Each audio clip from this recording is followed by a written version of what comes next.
Hi, everyone. I'm John C. Morley, the host of the JMOR Tech Talk Show and Inspirations for Your Life.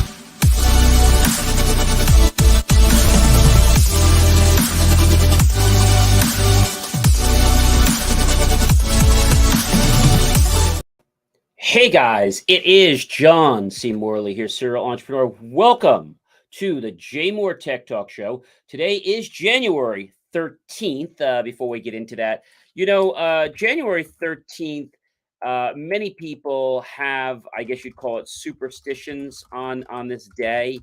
And, it's a day that some people consider to be unlucky. But, I think that's just a little bit of hogwash, to be quite honest with you. You know, of course, things can go wrong any day and they can go great any day. So it's all about your perceptions. So why do they say that February 3rd, excuse me, January 13th is unlucky? Well, it's unclear about the negative superstition, but it began swirling around the 13th. And while the number 12 has generally been associated with completeness, 12 months of the year, 12 days of Christmas, 12 zodiac signs, 13 is kind of like an oddball. And it's been associated with bad luck for some. In fact, in some buildings, they don't want to put a 13th floor, 13th unit. It comes from the ancient code of the Hammurabi, and the earliest and most complete written legal codes reported omitting the 13th law, yes, from its list of legal rules, according to history.com. So just a little fun for you guys there. Thank you for tuning into the JMOR Tech Talk Show. We have some great guests coming up next month. So you definitely want to stick around for that. But let's get into the show, shall we? All right. How many of you remember it was just, only a few days ago when the airports were shut down? So what exactly happened? Well, that's a great question. They call it NOTAM, the FAA's computer system, and it halted all flights. United. So this critical Federal Aviation Administration computer system experienced an outage Wednesday and briefly halted all U.S. flights, providing airlines with a digital bulletin board of the crucial safety updates. So the system is known as Notice to Air Mission, or NOTAM. That's Notice to Air Missions, or NOTAM. It sends alerts to pilots to let them know of conditions that could affect the safety of their flights. It is separate from air traffic control, and it keeps planes a safe distance from each other. But it's another critical tool for air safety. Now, NOTAM messages could include information about lights being out on a certain runway, or a tower near an airport, or not having the required safety lights working, or at an air show taking place in the airspace nearby. So I want to quote what they said on CNN Business is, it's like telling a trucker that a road is closed up ahead. It's critical information, said Mike Boyd, as I quote, aviation consultant at the Boyd Group International. And also what they were saying is today's FAA catastrophic system failure is a clear sign that America's transportation network needs to be significantly upgraded, said Geoff Freeman, CEO of the U.S. Travel Association. So why is it, ladies and gentlemen, that we never pay attention to things until they actually become a problem in our life? Why? I think that's a great question. But a lot of times people don't have the answers. And the reason they don't have the answers is because they're so inundated in what's going on in their life. Inundated. Air traffic control, safety. I mean, I would think that's like the epitome of people's lives, right? I mean, if you're on a plane, you trust that everything is fine. But when a system like that goes down, I mean, there was no backup either. No backup. So, what the heck happened? And my question is, why did NOTAM fail? Well, the FAA says, and I quote, the computer failure that grounded thousands of flights was caused by two contractors who introduced data errors into the NOTAM system. Unspecified, as they said, personnel were responsible for corrupting the file, which led to the outage of an FAA computer system that sends the safety notices to pilots. Um, and so this came from an agency that monitors this. So the FAA says computer failures that ground flights is a problem, and they know something has to be done about it, but when are they going to upgrade the system? And so, you know, I can't believe there was no backup to this. This is what gets me. I cannot believe there is no backup system to the notice to air missions. So the next question you might be asking me is, how many NOTAMs are used in aviation? Well, you better sit down. So there are 9 types of NOTAMs used in the aviation guide. This according to the FAA. So how to read NOTAMs, a little bit interesting. So they have 9 types in the classes. So they have a class is an ICAO NOTAM, which is distributed by means of telecommunication rather than a publication. They have a class 2 NOTAM or published NOTAM. It's a type of ICAO format, which is distributed by means other than telecommunications. In the US, a class 2 NOTAMs are distributed every 28 days via publication in the Notices to Airmen Publication NTAP journal. That's pretty interesting if you ask me right now. And number 3, international NOTAMs are intended for distribution to more than one country in the United States. The FAA has access to some, but not all types of international NOTAMs. There are 2 types of international NOTAMs that pilots may encounter. One's called a SNOTAM and one's called a BIRDTAM. According to the ICAO, a SNOTAM is a special series NOTAM given in a standard format, providing a surface condition reports to notifying the presence or cessation of hazardous conditions due to snow, ice, slush, frost, standing water, or water associated with snow, slush, ice, or frost on the movement area. Now, SNOTAMs are valid for up to 8 hours or until a new updated SNOTAM has been issued.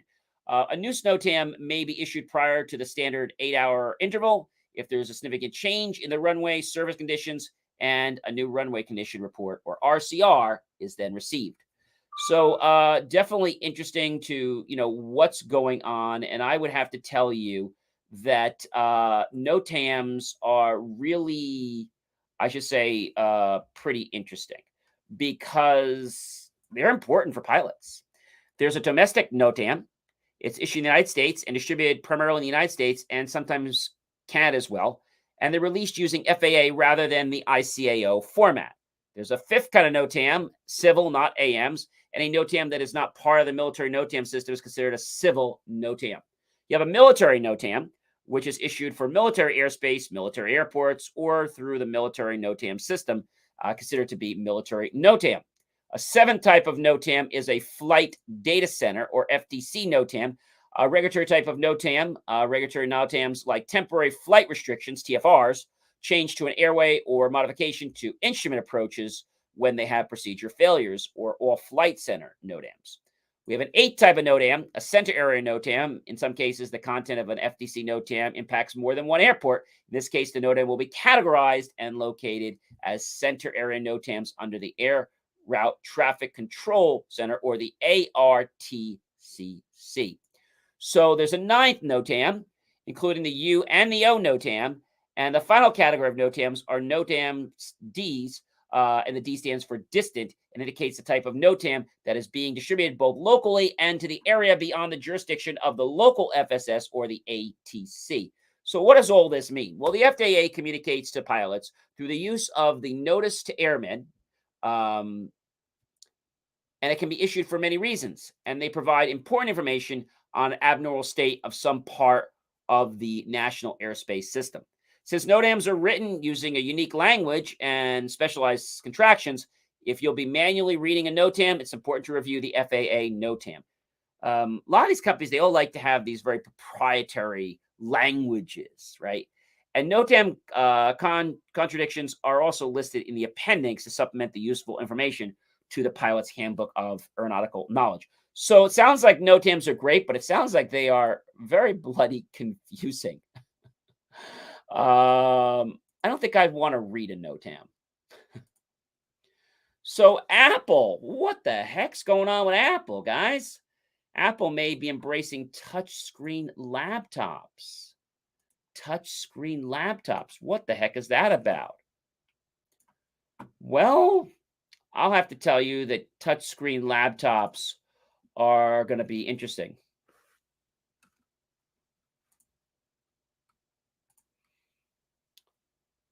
I will tell you that a touchscreen laptop is something that's very important to a lot of people.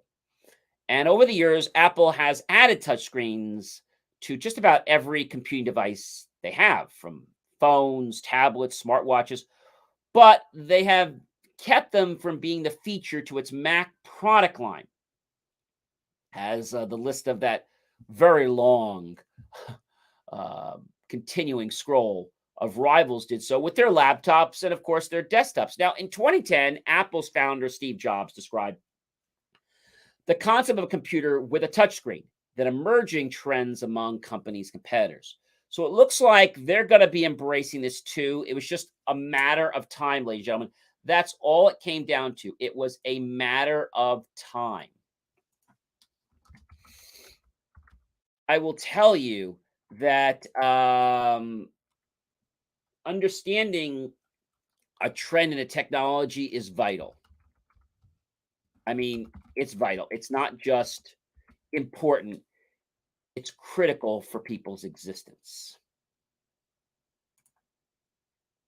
Trends, right?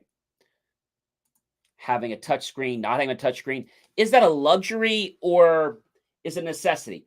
I think as software starts to evolve, more people are going to see that touchscreens are going to become a necessity. Therefore, the price of devices will be going down since they have to put this on for every single person. That's pretty cool, ladies and gentlemen. I mean, really, really cool. All right. So enough with Apple for right now, but we'll keep an eye on what Apple's doing, as well as some of the other great people are doing out there, because I think trends are going to keep evolving. And although we might have fads, back and forth, the name of the game is, what do we really need in our life? I think that's the number one thing that people want to see. They want to know if they really need to know something, or if they don't need to know something. And why is that important? Well, because people get bombarded with so much information in their life that they just shut down mentally and physically. So this means, ladies and gentlemen, that life as we know it will keep evolving, will keep changing, will keep morphing. But what we don't know is to what extent. To what extent? So we'll have to just keep an eye on that and see where things go. But our life is definitely going to change.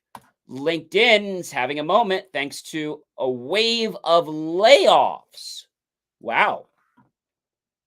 This sounds exciting. A typical LinkedIn feed might be full of posts about year-end reflections on leadership and professional goals and suggested life hacks for the year ahead, with a few posts from the CMOs offering tips on brand strategy for good measure.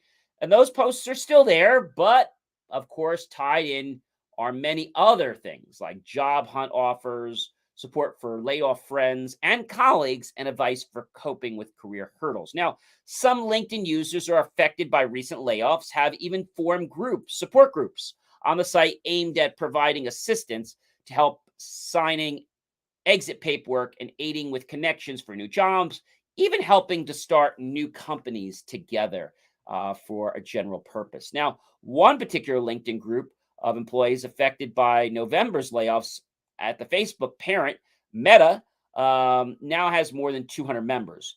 Even bosses who are doing the laying off have turned to LinkedIn to explain themselves and just really try to be transparent with their employees. But unfortunately, gentlemen, they're just looking at the numbers.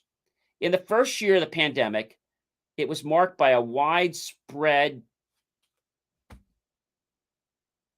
thing of layoffs in a lower paying retail services type world. And the past few months have been defined by something different, the prospect of white collar recession. Even as the overall job market remains strong, there have been this wave of layoffs in the tech, in the media industries, which happen to make up a core part of the LinkedIn user base. The normal staid professional network has become both a vital lifeline for recently laid off workers and surprisingly lively social platforms. The LinkedIn mobile app was downloaded an estimated 58.4 million times worldwide in 2022 across the Google Play and Apple app stores, up 10% from the prior year, according to the research firm Sensor Tower.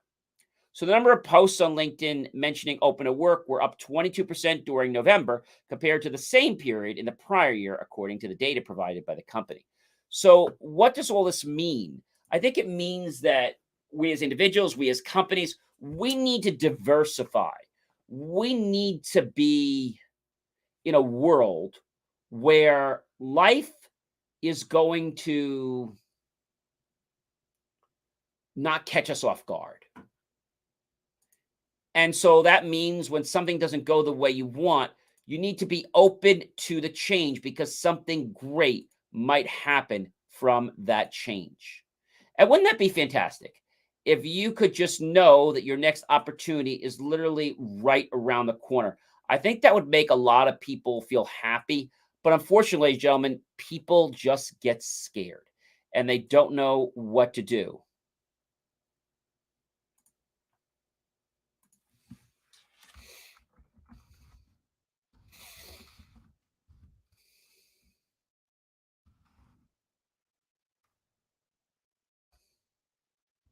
I know that makes you quiet for a second.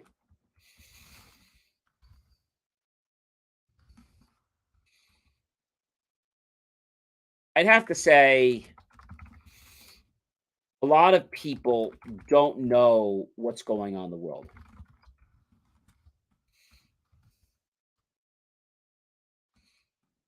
Does that make you a little scary?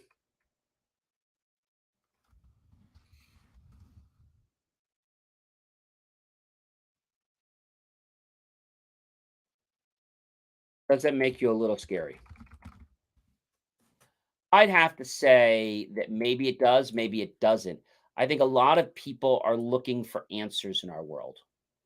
They're looking for answers because their friends are getting them down. And not to get into specific groups, but I'm going to mention one particular group. I'm not going to mention their name. Their attendance has dropped so much that groups are starting to wonder what's really going on. And are these groups going to survive? And I'd have to tell you that I don't know.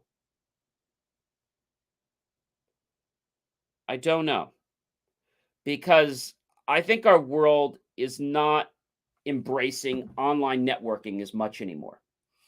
I think our world wants to meet in public, wants to meet in person, wants to understand what goes on in life. They want to understand that.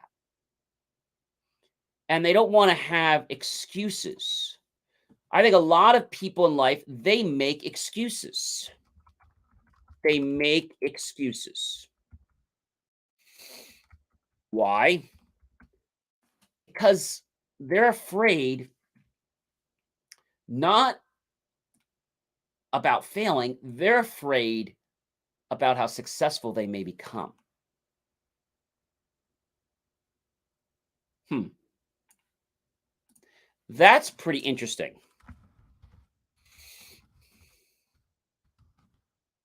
Think about that just for a minute.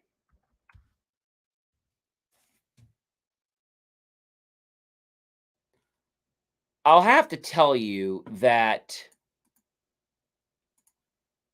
understanding where we are in life will make a difference. There's going to be fads, ladies and gentlemen, that come in and out of our life every single day. Every single day. And if these come in out of our life every single day, then what does that really mean to you? I think it confuses you, number one. I definitely know it confuses you. And if it confuses you, then how do you get around that? How do you handle that?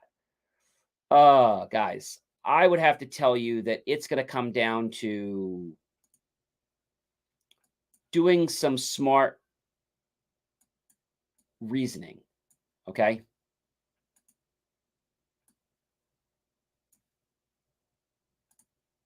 What does that mean to you? I'd have to say that it's going to open up a new way of life for people. That's right, a new way of life. A way that is going to transform people into a mythology that they didn't even think was possible. That's right, I said they didn't even think was possible. Now that sounds a little crazy, but you know what? It's not. Our life evolves every single day that we're in it. Every single day that we're in it, our life continues to evolve. And if our life continues to evolve, then how will our life be different?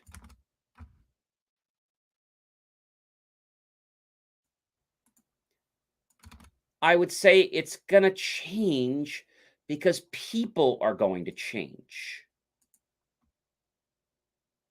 You heard me say that right. People are going to change.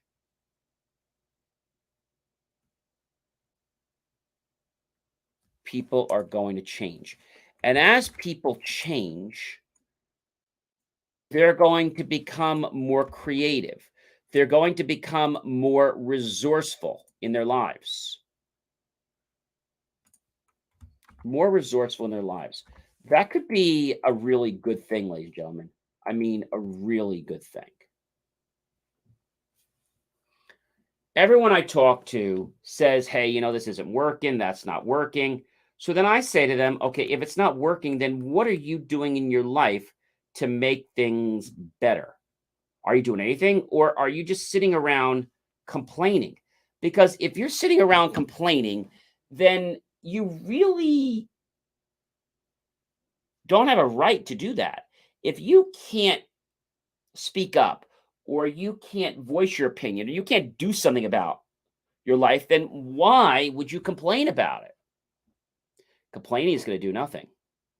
Whining is going to do nothing. Hmm. The world. Every day, we try our best to become the better version of ourselves, as you know, and help others become better versions of ourselves. That's my mission in life. And I will tell you that sometimes you get stuck. Now, not because you want to get stuck, but you get stuck. And I'll give you a perfect example. Many years ago, I was doing an assignment, and I was stuck on this one little piece. So I let that whole piece block me from doing any of the assignment. But what I learned is that you could still work on the pieces that you can and come back to the piece that you don't know. Now, that might sound a little cryptic to you, but it is the truth, ladies and gentlemen. It is the truth. If you get stuck on trying to find a job, figure out how you can be more resourceful in your life. More resourceful. And being more resourceful is something that I think everybody in their life wants, but they don't necessarily know how to be resourceful. If I say be resourceful, do you just like become it? Well, no. You've got to really dig deep within you to figure out what's going to make a difference in my life, what's going to give a benefit to other people, what's going to give that benefit. And if nothing gives that benefit, you know what? You're not going to be any better than you were before. Hmm. So when we talked about networking groups, and there's one, like I said, that I was with for a long time, volunteering with. But like I said, we went from so many members attending and now going down to like just a few. Does that say something about people's purpose and the fact that they don't want to be on Zoom calls? I think so. I think that if you believe that you're going to fill your whole schedule and become profitable by just getting on Zoom calls all day, well, you're mistaken. Now, you might say to me, John, it works for some people. Okay, it works for some people. That's not everybody. And being in a B2B world, a lot of people on there and seeing the same people doesn't motivate others to come back anymore. So you try to switch it up, you try to change things. But people know that really it's about the time they have. You can't get more time. We all get 24 hours a day. You cannot get more time back in your life. No matter what you do, you cannot get more time back in your life. No matter what you do. So, being smart about using time in the most efficient manner is probably one of the best pieces of advice that I could give you every single day of your life. All right, another interesting story.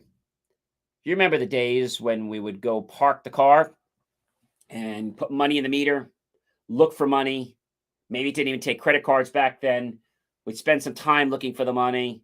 Could be a couple minutes, could be 5 minutes, 10 minutes. We get out, put the quarters in, and then we go to the restaurant or the store where we're going. And like, oh, I'm almost out of time. I better run to the meter real quick and put some money in because I think I'm out of time. You were out of time, a few minutes, maybe 5, maybe 10.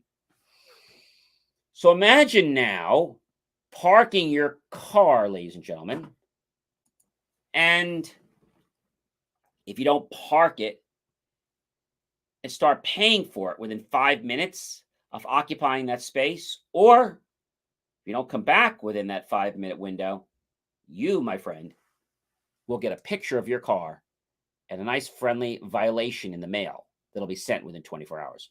Very similar to the easy pass systems that we all see so very much. So very much. What do you feel about this, ladies and gentlemen? Talk to me. What do you feel about a camera system that's on a meter that is going to take a picture of your car?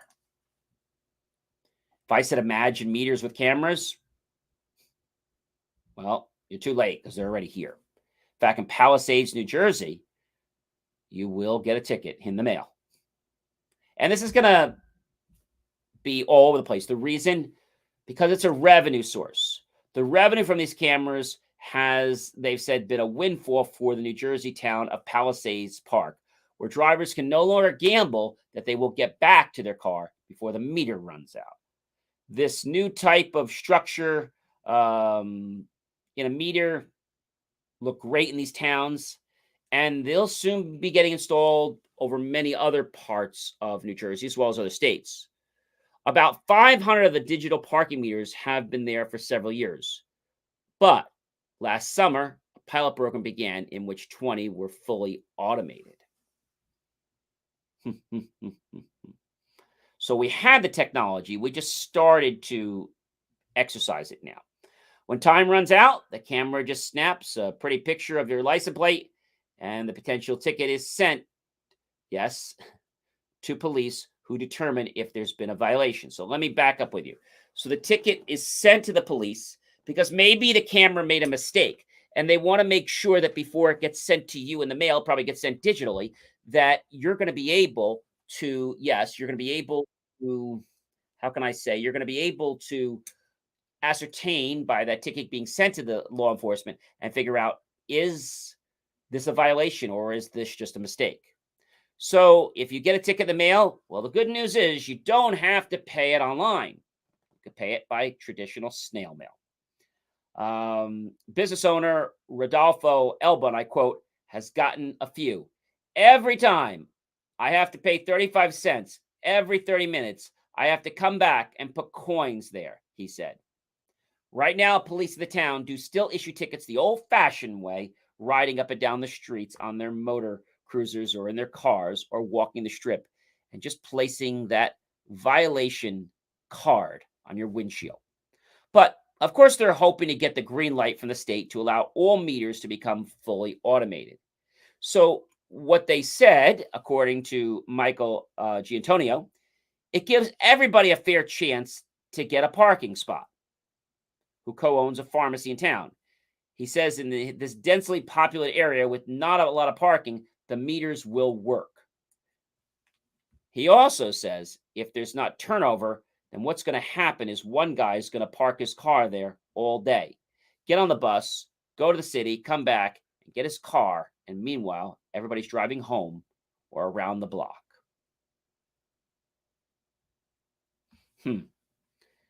That sounds pretty interesting. So you might be saying to me, John, when will meters be automated in New Jersey to give tickets?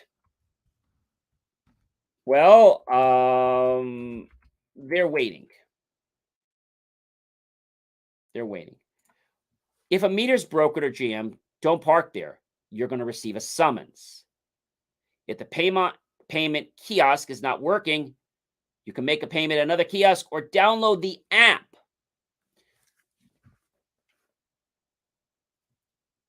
That might sound a little crazy, but you shouldn't be parking somewhere if the meter's not working.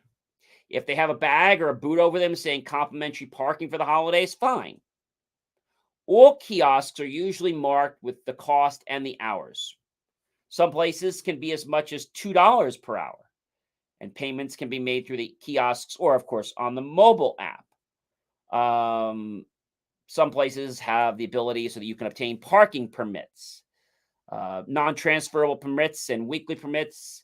A lot of places are discontinuing because they're losing money on that. They also have low-speed vehicles, LSV permits, and they can cost just about $200, which was in 2022. So LSV permits may be used in many designated LSV parking spaces where they're allowed. So what is a violation? A fine for a parking violation on an overtime meter is usually $35. Okay. Parking tickets may be paid online at njmcdirect.com. And you can literally click, pay a traffic ticket or a municipal complaint. You just can click the button and you literally can pay it. If you wish to plead not guilty, just contact the municipal court and set up a hearing. It is unlawful to park any vehicle across any line or marking designated a parking space. You will receive a summons. Again, I must tell this to you. If a meter is broken or jammed, do not even think of parking there. You will get a ticket. If the kiosk is not working, go find the kiosk or download the app, because just because there is a technical glitch doesn't mean that you have free right to park there. So you might be saying, John, how much is parking in Palisades, New Jersey? Well, parking there, basically varies from place to place. But parking in Palisades, has a right now a zone for their zones of up to 2 hours, and generally the way they work is you'll put you'll put your money in the meter, or you will use let's say a credit card or what have you.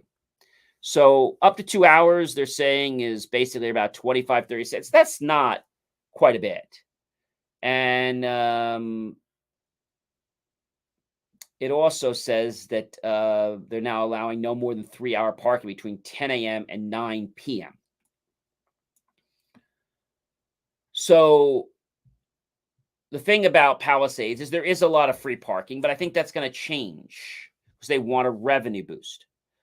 And people that are residents um, can apply for a resident parking permit in the program. So digital parking meters give everyone a chance to find a spot. Smart parking meters could become installed in your town very soon. Meter parking in Fort Lee starts at $1, ladies and gentlemen, for 30 minutes to the maximum time permitted. That sounds very, very interesting, right? So you might be asking me, John, what is the most expensive parking meter in New Jersey? What is that? I'd have to tell you that parking in Jersey City, they say is $1 an hour, sometimes $2 an hour. The boardwalk can be pretty pricey. Okay. Um, New Jersey's town makes the most on parking. And Jersey City ranked ninth for 3-hour parking at $10.25.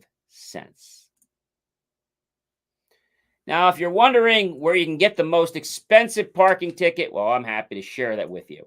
Unfortunately, that won't be a good thing for you. When you get that parking ticket, could be in Wildwood, New Jersey.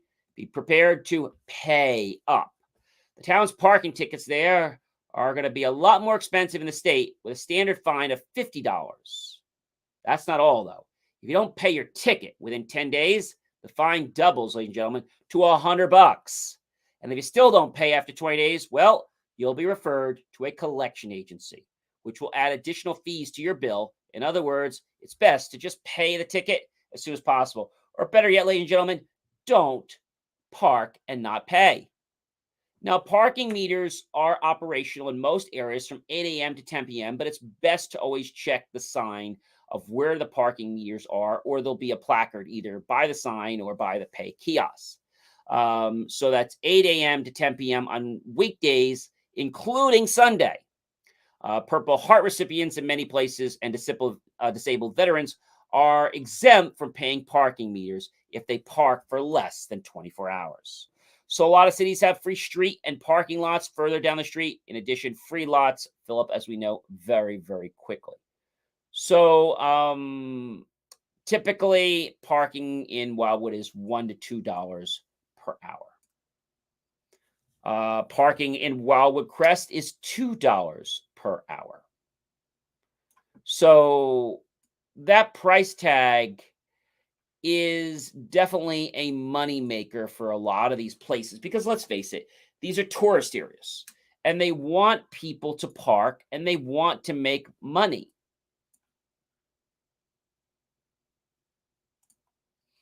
You know, many of these parking apps will even tell you where there's a free meter to park at. Okay. There's one meter that will have you paying $3.60 per hour. Where is that, ladies and gentlemen? Hoboken. In fact, I hear that they might even be raising it again. So the bottom line is, if you got to park, try to find a parking space that's free. If you can't, well, then make sure that you pay for your parking. No paid parking sessions and no permit displayed on your window. If you have one, is a $65 fee in many areas. Permit improperly displayed is $65, and a permit that's expired is $65. So that's very important. But I do want to alert you to something called a parking meter scam. This used to be pretty big in the beach towns every summer. And what happens is you would pay to park on a street by one of the places, let's say like a splash zone and a meter, and you put 6 hours on the meter. 2 hours later, you come back to find a ticket on your truck. The ticket was for parking out of zone. Sound a little perplexing? So many people would call that number on the ticket and send someone to meet them. And he said that I was not parked in the lines. There is no sign that says anything about this. He said that the city refuses to put up signs to inform people about this. There was a tree blocking my door, he said. So I had actually moved up so we could get out. And this is how I wasn't completely in the lines. Was told that if I didn't pay the ticket, a warrant will be issued for my arrest. And he said, seriously? So the moral here is when you come home, a certified mailer of the ticket and payment will be sent and a receipt. Over a month later, you'll get a failure to appear notice and confused as to why. Well, look up online and the info will show you for a different ticket that was issued 3 minutes before the one I already paid for. Yes, an expired meter. So there was one ticket on your dash from the two cops who you were talking to. But meanwhile, while you were talking to them, you just got a second ticket because the meter expired. That's pretty low. And there's no way the meter had been expired. So you could take a photo of the meter and show it to someone, and you'll notice that it's not going to go anywhere. So someone is running a scam here. I remember myself personally being at, I think it was Seaside Heights. I parked my car. I put enough money in for, I think you could pay it for 3 hours. And I came back at about 2.5 hours, and the meter said expired. Now, the meter said, a lot of these meters used to be, manual, so you couldn't tell what was going on. So what happened with my particular meter is the meter got stuck. I got a ticket because they claimed the meter had already expired. I didn't know that the meter was broke. I had no idea that the handle was moving. How is that my fault? Of course, I had to pay the ticket for $45. I've got one other gem that I want to share with you. And you know who it's about? It's our good friends, ladies and gentlemen, at Google. Google, ladies and gentlemen, might be going to court again. Yes, they claim a Supreme Court defeat would transform the internet for the worst. But is Google really sharing the truth about the world, or are they just doing what's best for them? According to CNN, an unfavorable ruling against Google in a closely watched Supreme Court case termed out YouTube's recommendation engine could have been sweeping unintended consequences for much of the wider internet. The search giant argued in a legal filing recently. So Google owns YouTube, and they're fighting the high-stakes court battle over whether algorithmically generated YouTube recommendations are exempt from big tech's signature liability shield. Section 230 broadly protects the tech platforms from lawsuits over companies' content moderation and decisions. But a Supreme Court decision says AI-based recommendations do not qualify for those predictions, and they could threaten the internet's core functions. Google wrote in the brief. So we all know that Google likes to get around things, but let's face it, ladies and gentlemen, all these companies, Google, Facebook, everybody, they all play these games because you know what they want to do? They want to exploit you and go just below that gray line. That line, they stay gray, so it's not red, it's not black. They stay just in the gray so that they can actually cause you to pay up. That, ladies and gentlemen, I think is pitiful. Well, ladies and gentlemen, do you know who I am? I'm John C. Morley, serial entrepreneur. It has been an amazing privilege, pleasure, and honor to be with you this fantastic January 13th, 2023. I hope you'll check out JMOR Tech Talk again next week on January 20th. In the meantime, you can also check out our channel at believemeachieve.com. Look for the JMOR Tech Talk Show. We'd really appreciate those likes, those comments, those follows, those shares. And of course, visiting our channels and making the choice to buy our team a cup of coffee, a fresh bowl of fruit, or perhaps a savory dessert. We'll be so grateful for those pennies and dollars that we'll invest into new hardware, new technology, new equipment, new software, even new facilities to give you the most jaw dropping, empowering, motivational content to not only move you off your duff, but get you information you need to know about technology to stay safe and use it effectively and efficiently. I hope you have a wonderful rest of your weekend. I got to say goodbye, and I will see you next week. Bye, everyone.